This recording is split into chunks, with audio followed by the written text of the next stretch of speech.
39.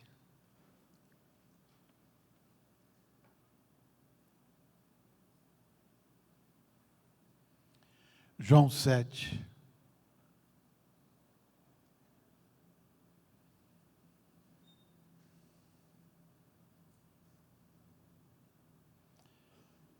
Amém. Agora preste bem atenção. As pessoas que cantaram devem estar aqui agora. Vamos ler.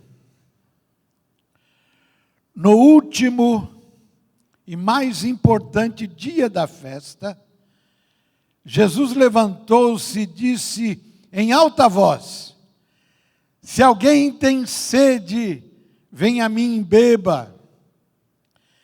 Quem crer em mim, como diz a Escritura, do seu interior fluirão rios de água viva. Ele estava se referindo ao Espírito que mais tarde receberiam os que nele crescem. Até então o Espírito ainda não tinha sido dado, pois Jesus ainda não fora glorificado. Vamos orar. Me acompanhe nesta oração, com o sim de vocês, com a concordância de vocês. Oh Deus, nós lemos uma pequena porção da Tua palavra, escrita por João. Oh Deus, que texto magnífico são esses 3 versículos. Naquele momento em Jerusalém,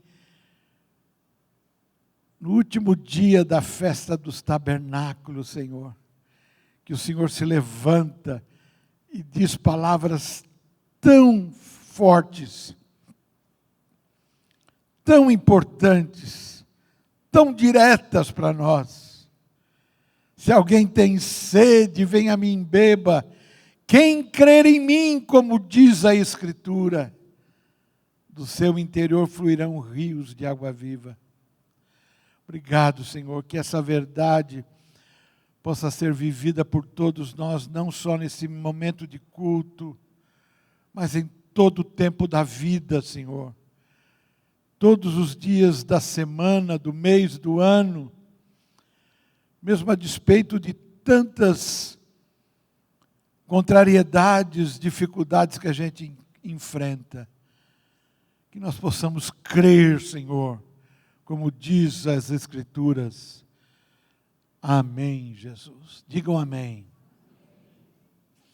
Como diz o texto, era o último e mais importante dia da festa dos tabernáculos, a festa das cabanas, o Sucote.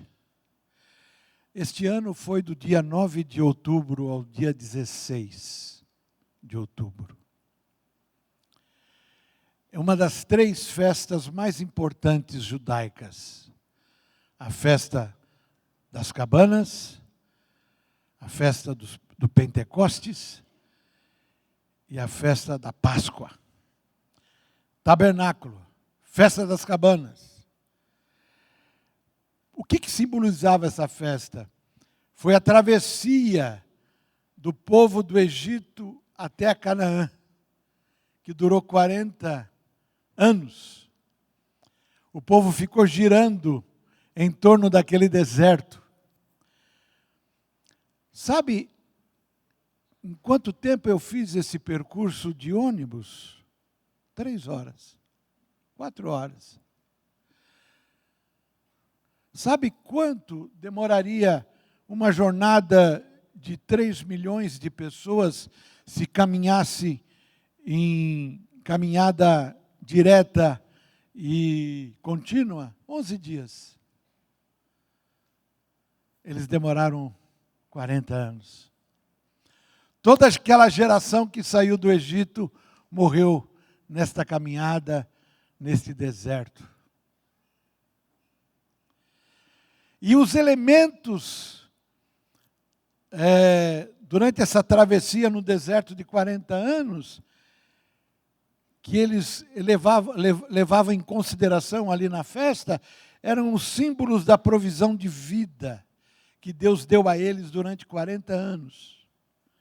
Do bem-estar que Deus deu a eles durante 40 anos. Claro, eles viram a água secar no deserto, eles viram a comida acabar no deserto, mas teve momento que Deus mandou água através de uma rocha, mandou comida através de pão, codornizes. E Deus era propiciador da alimentação daquele povo. Deus é que propiciava tudo isso. Era uma festa de intenso regozijo entre os rabinos, o povo, porque Deus tinha sustentado aquele povo. E quando eles estavam atravessando, Levítico, no capítulo 23, dá os detalhes de cada festa importante deste povo no deserto. E está escrito ali em Levítico, detalhadamente, o significado desses símbolos. Era muita alegria.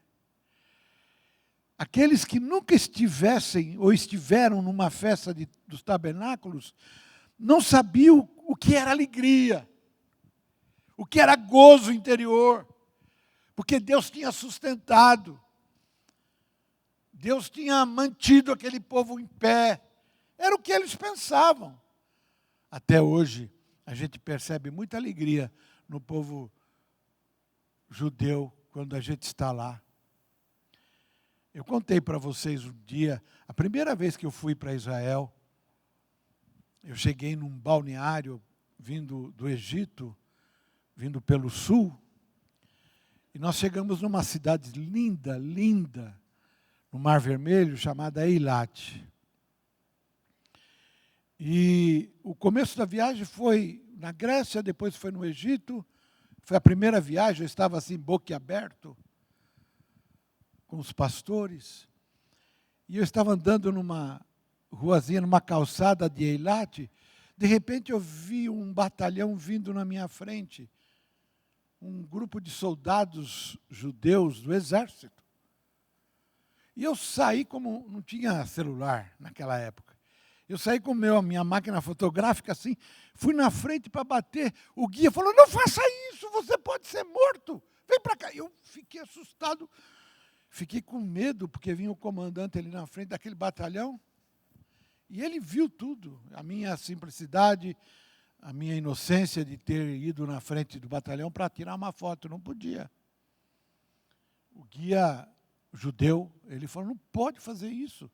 Você pode ser morto na hora aqui.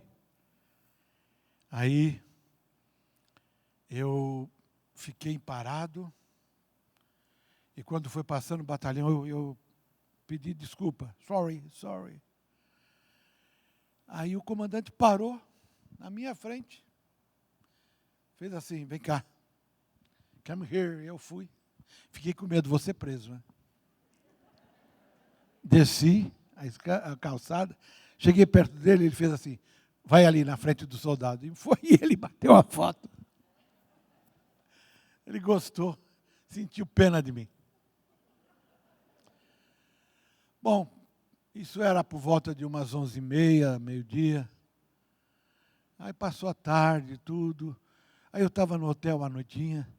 E eu comecei a ouvir eram umas 6 horas, ouvia-se uma música, e pandeiros, gente cantando. Eu falei, eu vou atrás dessa música. Aí desci do hotel sozinho. O pastor Ivan estava comigo, eu falei, você vai comigo? Falei, vou. E fomos procurando aquele som. Chegamos numa praça linda, uma praça arborizada.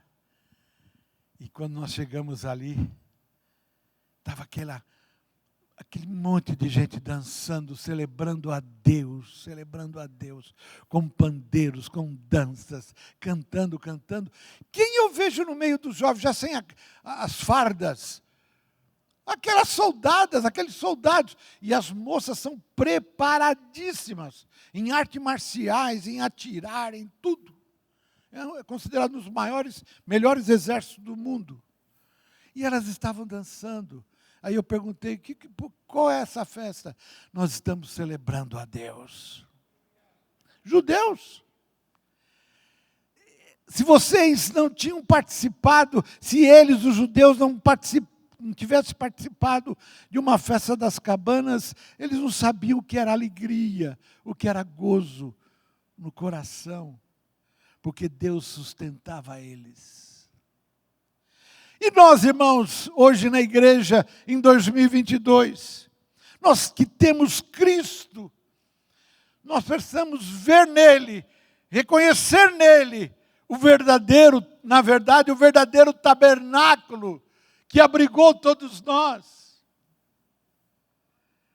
E os elementos lá na festa das cabanas eram meros elementos, mas hoje, como foi aqui nessa Santa Ceia, nós sabemos da realidade do significado desses elementos.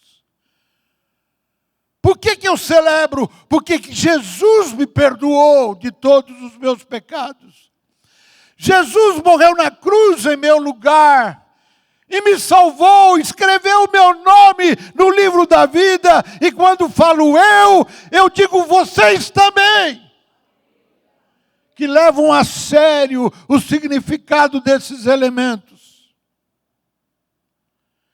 Em Jesus nós temos a verdadeira possibilidade de provisão de vida, de bem-estar.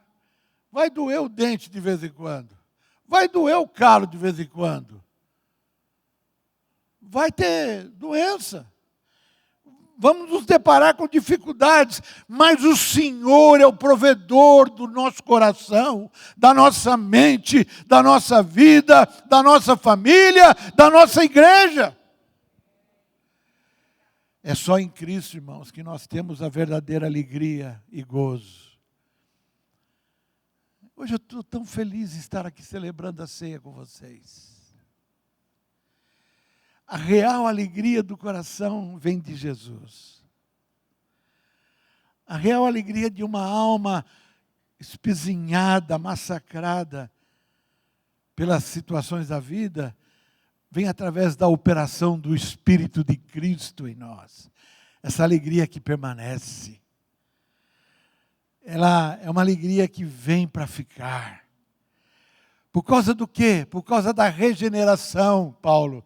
Porque nós nascemos de novo, Paulo. Nós nascemos de Deus. Nós nascemos do Espírito. Nós nascemos do alto. Porque Deus decidiu na eternidade te escolher e fazer de você um novo homem, uma nova mulher, um novo jovem. Apesar das circunstâncias, você vive, porque Ele vive. A operação do Espírito de Cristo em nós, na nossa regeneração, e através da própria vida de Deus em nosso ser. Que bom! Eu vejo essas coisas acontecendo aí na terra, na rua, aí fora. Eu dou atenção, mas a minha fé está firmada no sangue do Cordeiro, como diz essa música, pedra angular, cornerstone.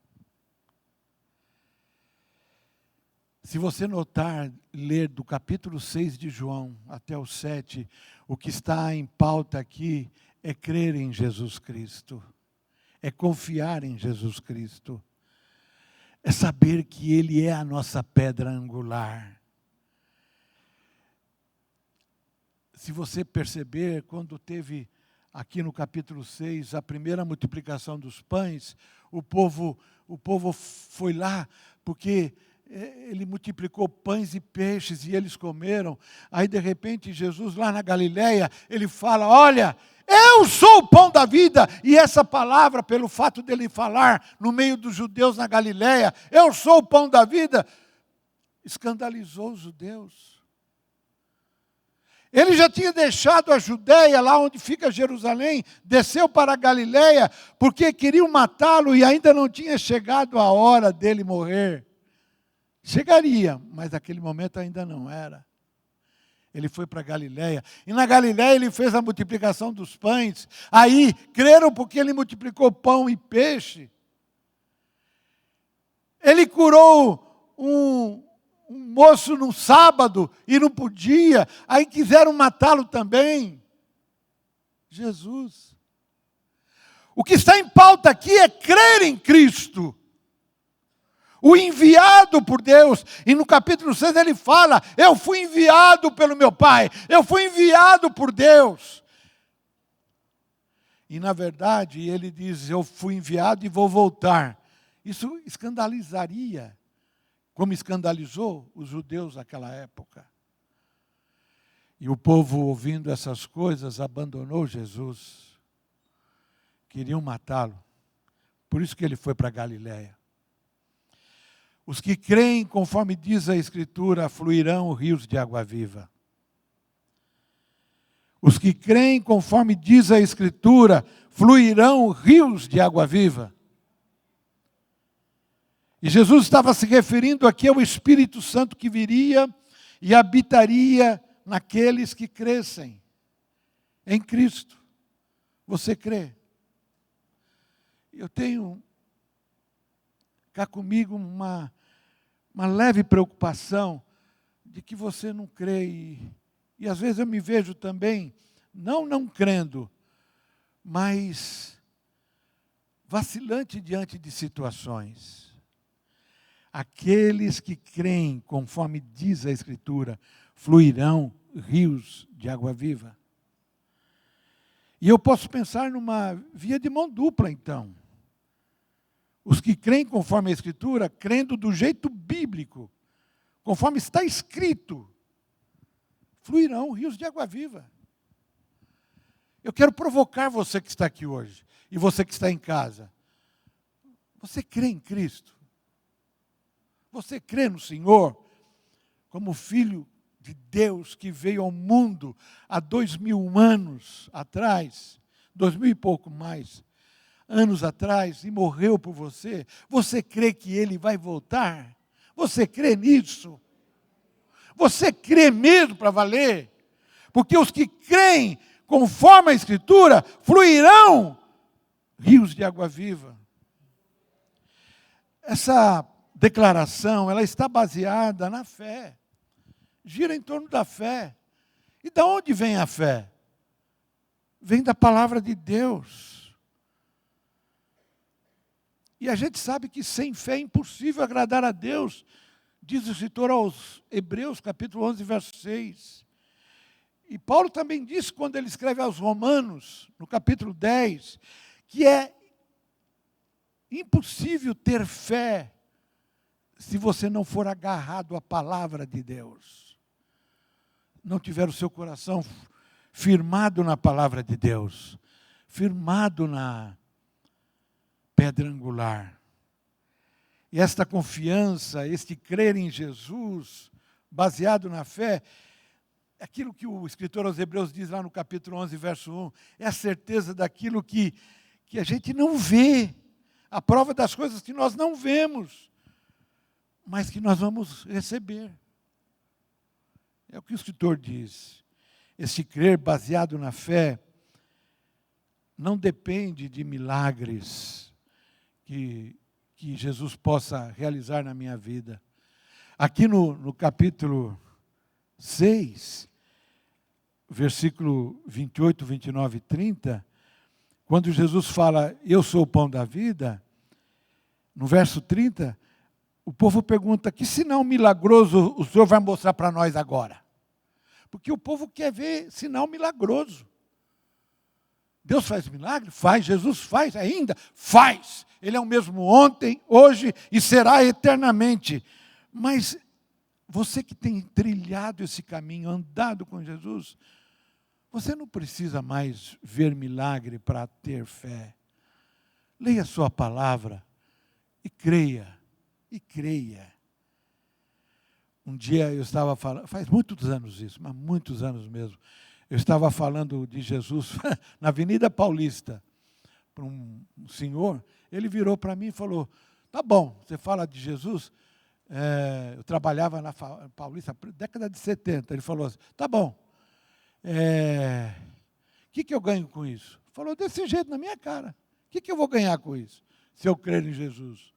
Falei, você vai ganhar uma alegria eterna no coração e perdão dos seus pecados. Ele falou, eu não estou interessado nisso não, ele falou.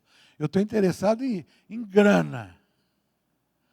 Eu fiquei tão, assim, desenchavido na hora. O que eu vou ganhar com isso? Tem muito crente na igreja hoje que pensa que tem que vir na igreja se for para ganhar alguma coisa. Você vem na igreja para cultuar a Deus. O grande milagre que Ele fez na minha vida e na sua foi ter morrido e ter escolhido você para receber a abundante graça da salvação. Não tem preço que pague isso. E por causa das necessidades do ser humano,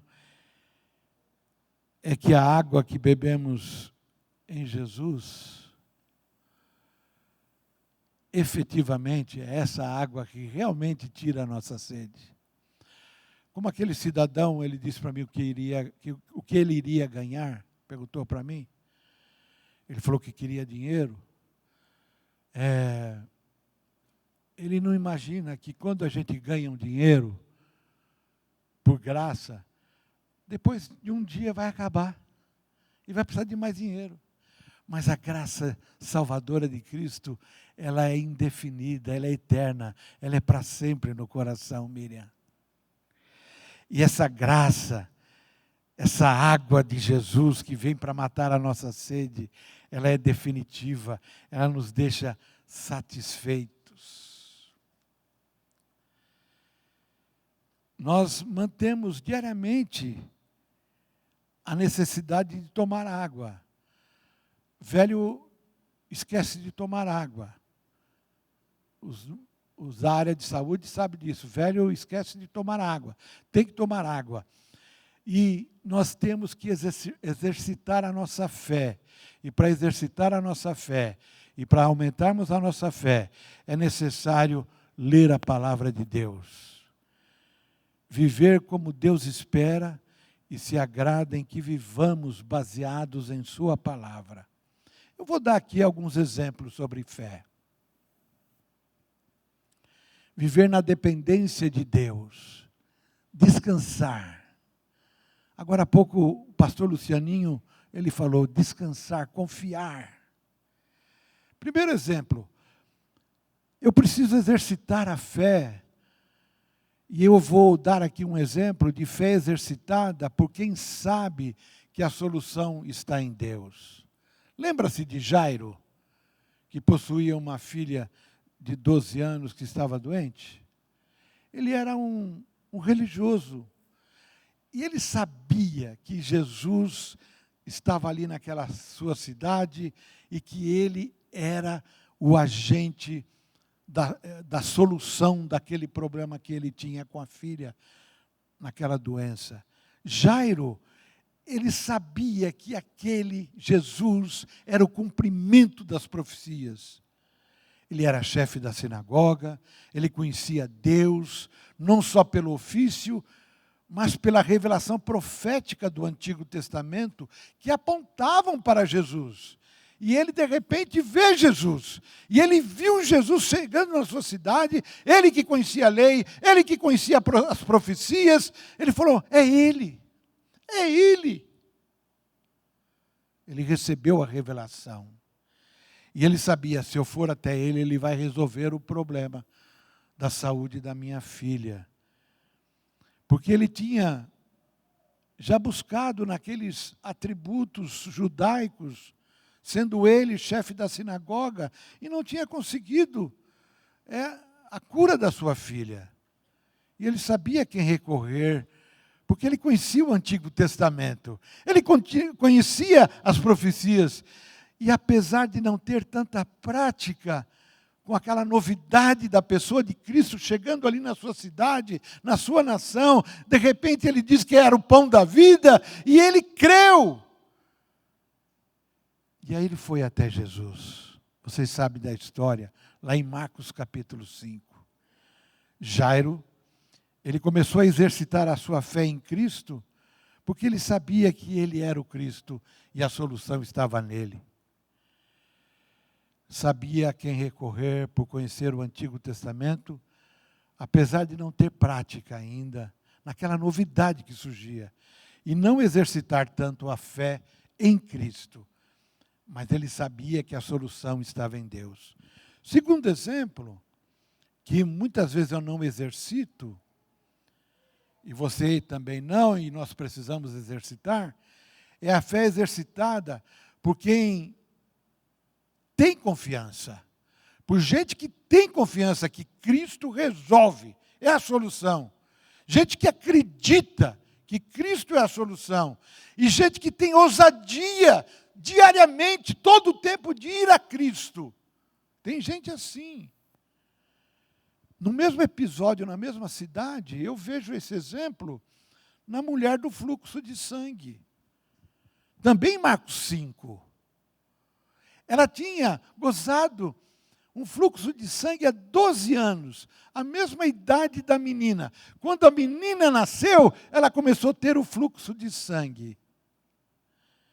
Essa mulher, ela não podia tomar parte nos cultos judaicos, em qualquer outra atividade social. Ela não podia tocar em ninguém, e nem ser tocada por ninguém.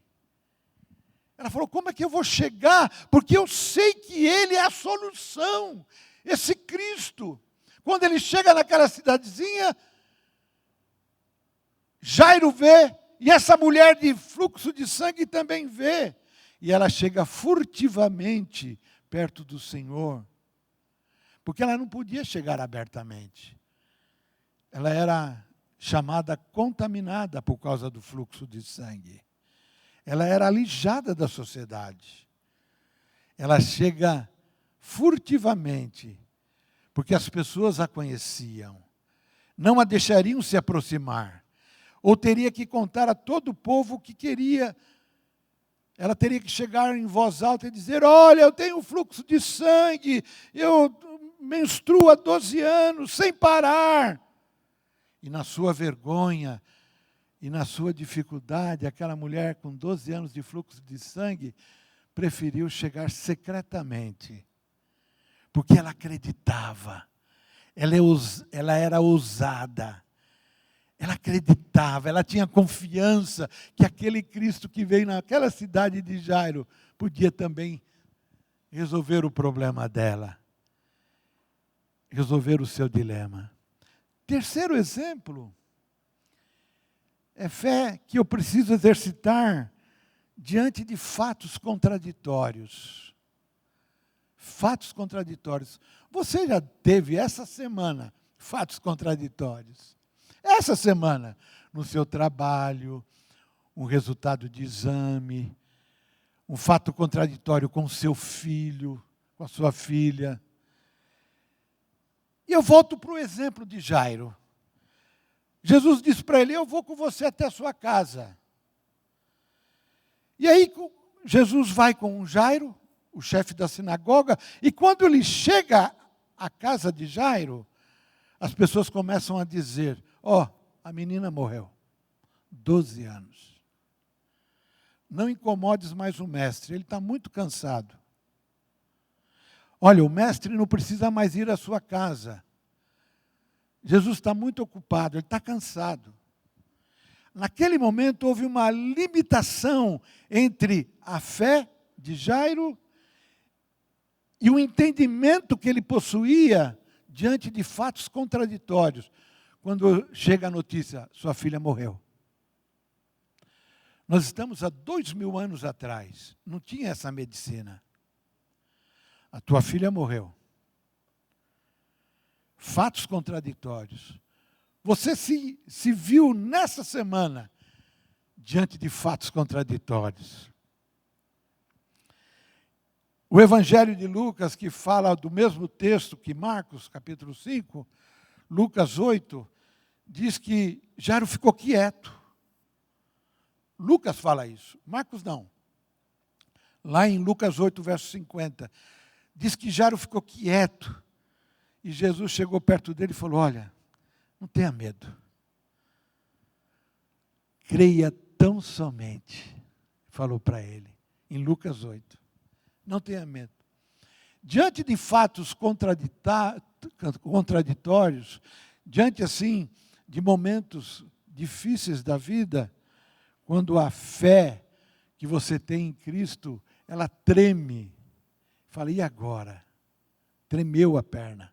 E agora? Fatos contraditórios. Eu quero dizer para vocês, continue crendo. Isso vai mudar. Se a sua filha morreu, se o seu filho deu um trabalho, se enveredou em droga, essa situação vai mudar. Continue crendo que Jesus é o Senhor, e é isso que Ele recomenda. Ele chega perto de Jairo, não tenha medo. Tem momentos da vida que a gente chega numa situação que a gente treme de medo. Como eu tremi sexta-feira quando eu fui no consultório do Dr. José Antônio, extraí um dente, que deu um trabalho de 1h30 para extrair, porque a raiz era profunda, e ele dizia, a sua mãe lhe deu muito leite, pastor, quando criança. 1h30 para tirar uma raiz trincada. Depois faz enxerto. Depois faz implante. 3h30. Aí eu pego para casa 1h30 de chuva e trânsito. Jesus recomenda, não tenha medo.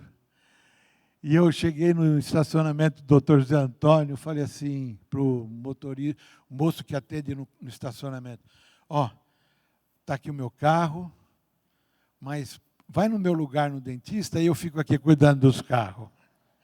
Ele falou, eu não vou não. Eu falei, vai lá, deixa ele cuidar do seu dente no meu lugar. Ele falou, não vou não. Depois que eu voltei 3h30, ele falou, e daí, como é que foi? Olha o meu estado. Ai, ai. Tenha fé diante do contraditório. Mas eu não estou dizendo um contraditório como foi esse de sexta-feira, não. Quando a situação é terrível, quando você recebe um resultado de exame e você apresentou diante de Deus aquela situação médica, e aí vem o resultado e diz, olha, é grave. Fé exercitada diante de fatos contraditórios. Outra maneira que eu tenho que exercitar a fé é diante de gente séria e com compromisso. Tem gente que agora há pouco o pastor Marcos falou, eu tenho gente do meu lado, gente séria, gente com compromisso. E eu tenho também que exercitar a minha fé diante de gente assim, gente forte, gente séria. No caso da mulher com hemorragia na mesma cidade, Jesus tornou público aquele milagre da mulher. Ela não podia se mostrar. E Jesus diz assim publicamente, alguém me tocou, saiu virtude, alguém foi curada. Ele faz isto de uma forma pública. Jesus tornou público aquela situação, aquele dilema de se esconder, para favorecer a mulher que era segregada, para favorecer aquela mulher que 12 anos não podia participar de nada, absolutamente nada da sociedade. Ele faz aquilo, ele liberta a mulher 2 vezes, cura a mulher e liberta do peso, o peso social dela. Agora, o exemplo da menina, da filha de Jairo, o milagre da ressurreição dela. O milagre da ressurreição da filha de Jairo se deu apenas diante dos seus pais, porque estavam chorando, estavam quebrados, queriam que ela vivesse, e de 3 discípulos apenas, os que acreditavam. Gente de compromisso. E nós temos que exercitar nossa fé também diante de pessoas assim. Gente com compromisso, gente séria. Agora eu quero dar um outro exemplo. Eu peguei esses 4 exemplos do mesmo fato na mesma ocorrência, na mesma cidade. Também eu percebi que eu preciso exercitar a minha fé quando eu reluto crer. Quando eu vacilo crer. Mas entre a relutância de acreditar que Deus pode, eu decido confiar. Dar mais uma palavra de positiva. Senhor, eu vou continuar crendo. Eu vou confiar.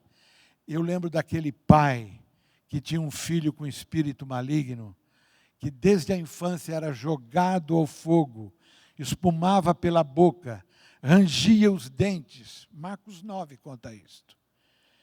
Aí o pai chega e conta a história para Jesus. É um outro fato, longe da cidade de Jairo.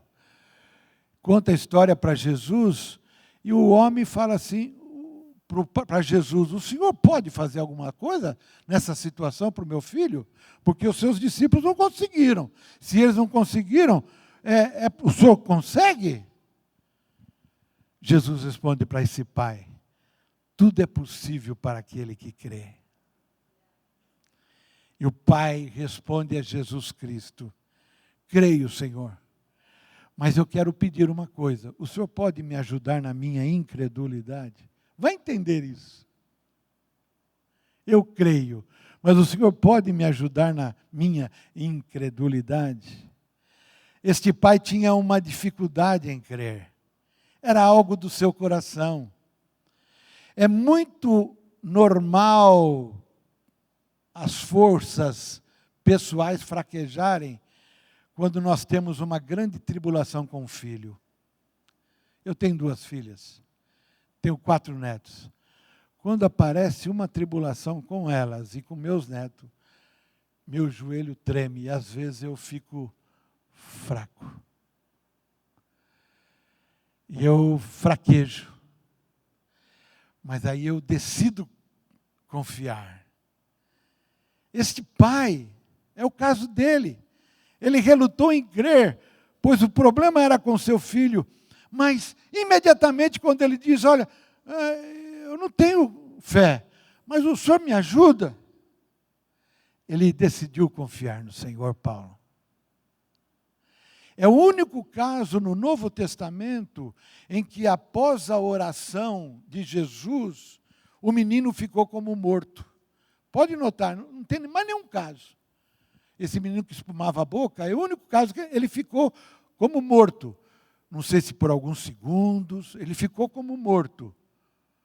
Eu fico imaginando o que esse pai pensou nesses poucos segundos que o menino ficou como morto depois da oração de Jesus.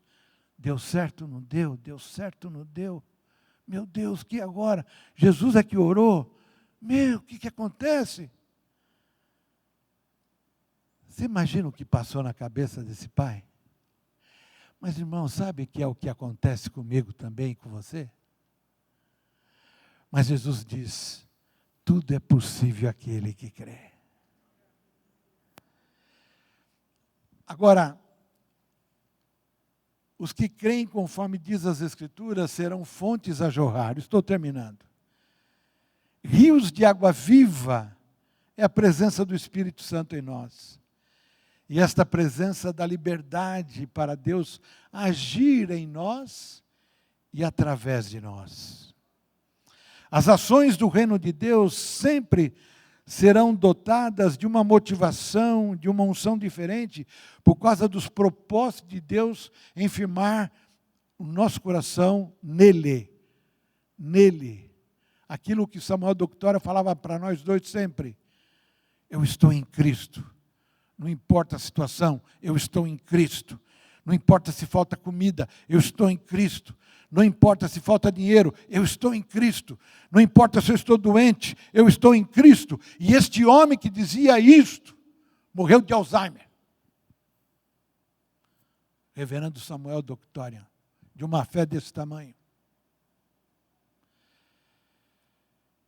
Estar em Cristo. Como o pastor Russell Shedd, que Dia 10 dessa semana, completou 6 anos que nós estivemos lá, no dia que ele fazia 87 anos, 16 dias antes dele morrer. No dia 10 de novembro de 2016, fizemos a Santa Ceia na casa dele, e ele disse para nós, os pastores, eu convidei alguns pastores para irem comigo. O pastor Clementino também foi, o Romero, Paulo Romero, outros pastores.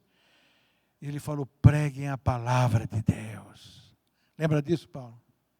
Você estava presente, Paulo, na ceia?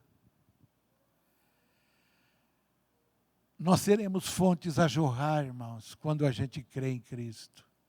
Aquilo que está precisando no seu lar, aquilo que está precisando no seu quarto, aquilo que está precisando no seu trabalho, gente que expande a presença do Espírito Santo, que sem dizer uma palavra é um rio de água viva, por causa do Espírito de Deus, o Espírito do Deus vivo atingindo aquela região onde você trabalha, onde você estuda, onde você vive, onde você está.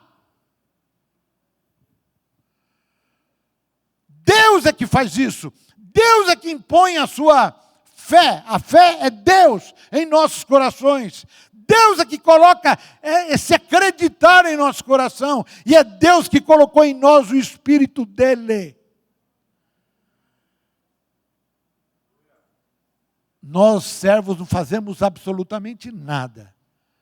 Os instrumentos são de Deus. Ele é que coloca, pela sua preciosa graça. E aquele texto que Isaías escreveu lá no capítulo 12, que eu lembrei agora, é tão importante esse texto que fala sobre as fontes, que diz assim, naquele dia você dirá, eu te louvarei, Senhor, pois estavas irado contra mim, mas a tua ira desviou-se e tu me consolaste. Deus é a minha salvação, terei confiança e não temerei. Rios de água vivas. O Senhor, sim, o Senhor é minha força e o meu cântico, Ele é minha salvação. Com alegria vocês tirarão água das fontes da salvação. Naquele dia vocês dirão, louvem o Senhor, invoquem o seu nome, anunciem entre as nações os seus feitos e façam-nas saber que o seu nome é exaltado. Cantem louvores ao Senhor, pois Ele tem feito coisas gloriosas. Sejam elas conhecidas em todo o mundo. Gritem bem alto e cantem de alegria, habitantes de Sião, pois grande é o Santo de Israel, no meio de vocês é Deus. Agora a gente fica com cara de moribundo, cara de gente que está morrendo, diante de fatos contraditórios, diante de falta de fé, diante de fraquejamento pessoal. Não! Os que creem, como diz as Escrituras, serão fontes a jorrar. Como está o seu coração hoje? Como você chegou até aqui?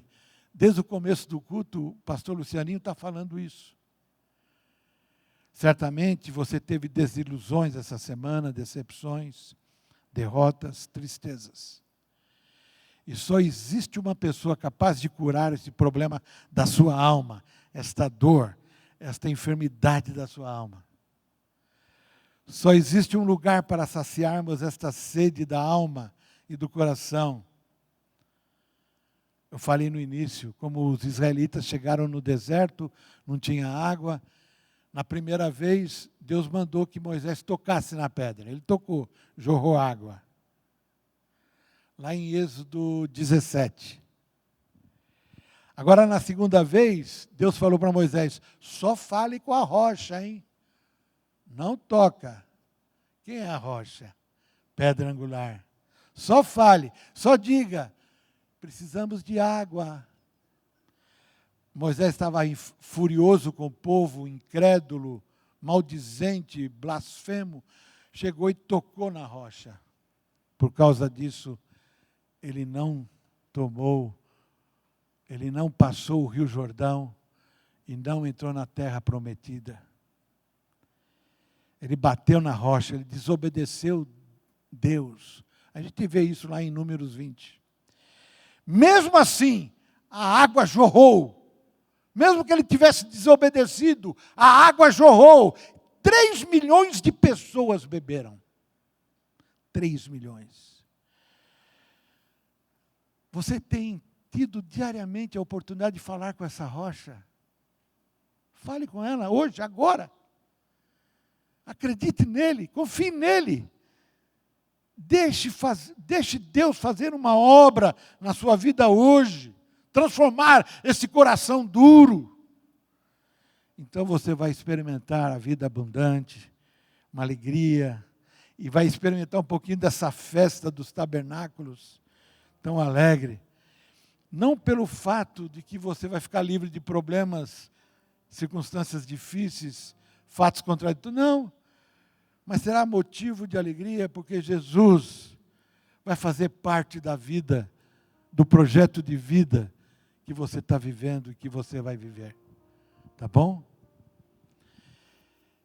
No último dia e mais importante dia da festa, Jesus levantou-se e disse em alta voz: se alguém tem sede, venha a mim e beba. Quem crer em mim, como diz a Escritura, do seu interior fluirão rios de água viva. Ele estava se referindo ao Espírito Santo, que mais tarde receberiam os que nele crescem. Até então o Espírito ainda não tinha sido dado, pois Jesus não tinha sido glorificado. Feche os seus olhos. Fale com Deus. O que está te faltando?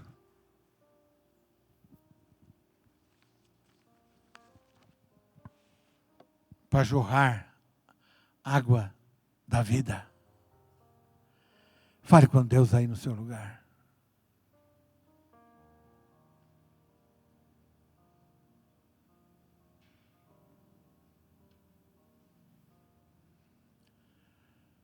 Ó Deus,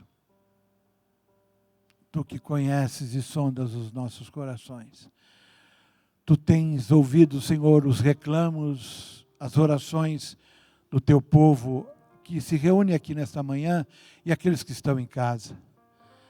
E a gente tem tido muitas conversas sobre tantas coisas, mas parece que a situação não muda. Falta água da vida em casa, no trabalho, na faculdade. E aqueles jovens que vão fazer o Enem hoje, Senhor, hoje é dia de Enem, estão assim num turbilhão. Faz os teus filhinhos descansarem em Ti, eles serem fontes a jorrar para a vida eterna. Transforma, Senhor, esse estado mórbido, de gente morta, em estado de alegria, porque nós temos ao Senhor. E é bem possível, Senhor, que tenha muita gente aqui que não crê no Senhor hoje, que ficou em casa, que está em casa. Ô Senhor, só o Senhor pode transformar esse coração endurecido. Muda, Deus. Muda essa história. Faz-nos sair daqui hoje crendo em Ti.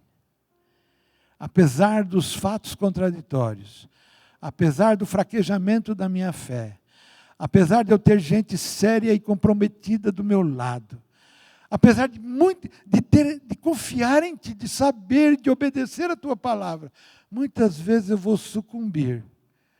Tenha paciência comigo, com meus irmãos. Me ajude, Senhor, na minha incredulidade. Ajuda-nos em nossa incredulidade.